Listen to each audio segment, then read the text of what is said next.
आज पूरे छत्तीसगढ़ में हल षष्ठी यानी कमरछठ का जो त्योहार है वो बहुत ही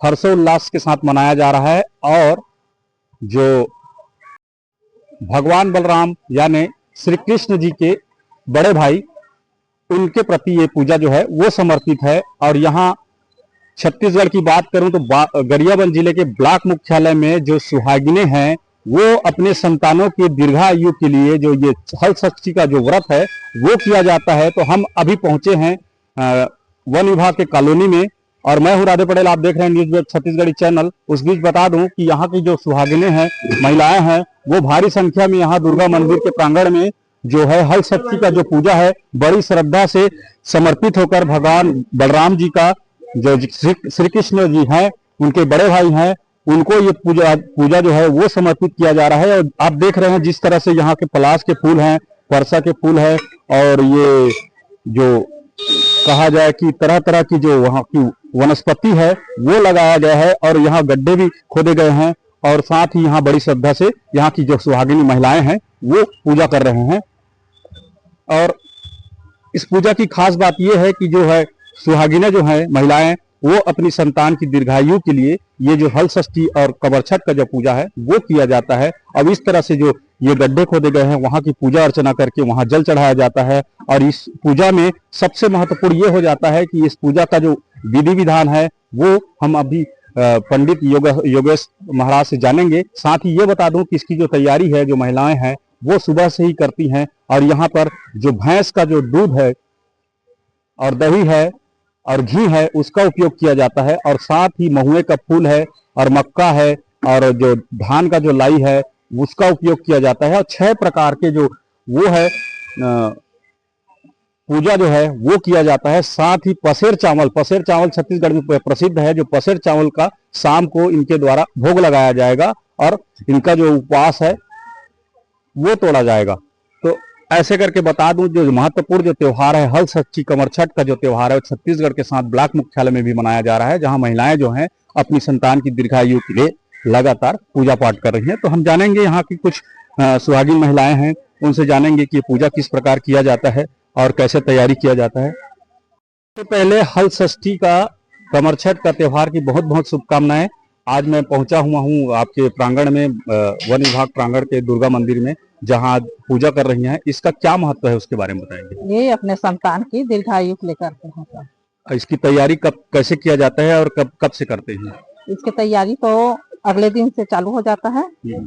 और इसमें सब मार्केट से जाकर सब सामान ले आते हैं और पूजा की तैयारी करते हैं। इसमें क्या क्या शामिल रहता है इस पूजा में? मतलब इसमें लाई रहता है, महुए का रहता है और 6 प्रकार का सब सामान रहेगा, उसी से इसका पूजा किया जाता है।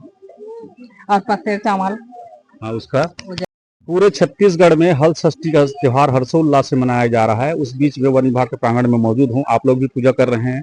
और ये किनको समर्पित है ये जो पूजा है? ये पूजा है मतलब ये बच्चों के लिए है, दुर्गा प्रांगण में हो रहा है। और ये विशेष पूजा होता है मतलब बच्चों के लिए, विशेष कामना के लिए मतलब हर षष्ठी मतलब अपनी संतान की दीर्घायु है ना। संतान है, संतान है जिनके संतान की लंबी आयु के लिए, संतान के स्वास्थ्य के लिए ये हर षष्ठी व्रत किया जाता है। अच्छा, ये गड्ढा क्यों खोदा जाता है? गड्ढा खोदा इसलिए खोदा जाता है, इसमें हर षष्ठी देवी के बच्चों के लिए मतलब इसके पैर को बच्चों को डुबाते हैं, जो बच्चे रहते हैं, और उनकी लंबी आयु के लिए, उनके स्वस्थ मनोकामना पूर्ति के लिए उसमें जितने संतान नहीं रहते संतान तो उसमें नारियल रखते हैं और गड्ढा में उनको मतलब इच्छा पूरी होने के लिए, भगवान जी का संतान नहीं हो, नारियल डुबा के उसके लिए मतलब गड्ढा करा जाता है। अच्छा, ये पूजा का जो है कितने दिनों से तैयारी चल रही थी?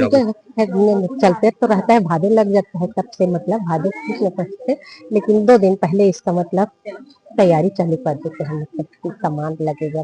क्या क्या सामान लगता है? पूजा की विधि में क्या है? इससे पूजा में यही है, गुलाल बंधन, गाय का भैंस, गाय का दूध, गाय का दही रहता है मतलब है, और लाई रहता है। छठ दोनों में इसको मतलब करते रखते हैं मतलब इसको। और इसका मेन ये है कि छठ अलग अलग का कपड़ा रखते हैं, इसमें मतलब क्या बोलना चाहिए, उसको पीला नीक करके उसको सबरी में मतलब डाल रखते हैं और उसको पूजा करने के बाद वो कपड़ा।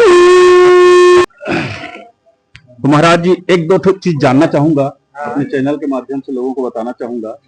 ये जो डोना है ये किस पेड़ का पत्ती है? ये पलाश का है। आज के दिन पलाश के पत्तों से ही पूजा किया जाता है। हलषष्ठी अंबिका का पूजन पलाश के पत्तों से किया जाता है। उसी में भोग प्रसाद चढ़ाया जाता है हलषष्ठी देवी को। अच्छा, ये महुए का जो फूल है, साथ ही मक्का है, उसके बाद और बहुत सारा चीज वहां डाला रहा है, धान का लाई है, इसका क्या विधि है?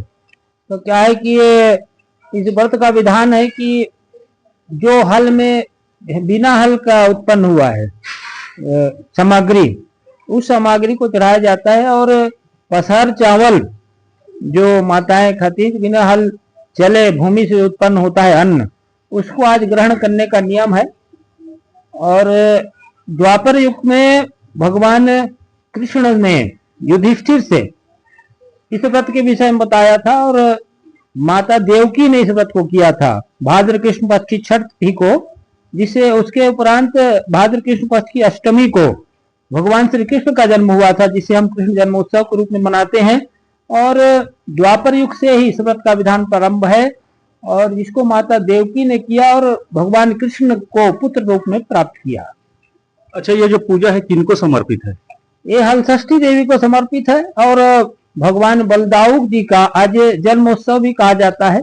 भाद्र कृष्ण पक्ष की छठ तिथि को भगवान कृष्ण के बड़े भाई बलदाऊ जी का, बलदाऊ भगवान का, बलराम जी का जन्मोत्सव भी आज है, उसको मनाया जाता है। और साथ ही हलषष्ठी जो काल्पनिक तालाब वहां पर बनावटी तालाब बनाकर जिसे सगरी कहा जाता है, उसकी पूजा की जाती है, जो द्वापर युग से चला रहा है।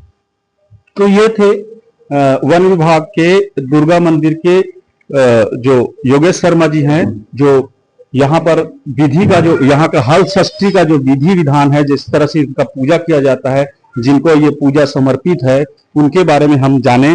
और इस तरह से यहाँ की जो महिलाएं हैं, यहाँ की जो सुहागिनें हैं, अपने बच्चों की दीर्घायु के लिए समर्पित होकर जो पूजा पाठ कर रही है, इस तरह से हमारी खबरों को देखने के लिए हमारे चैनल को लाइक, सब्सक्राइब, शेयर कीजिए। आगे भी हमारे खबरों के साथ बने रहें।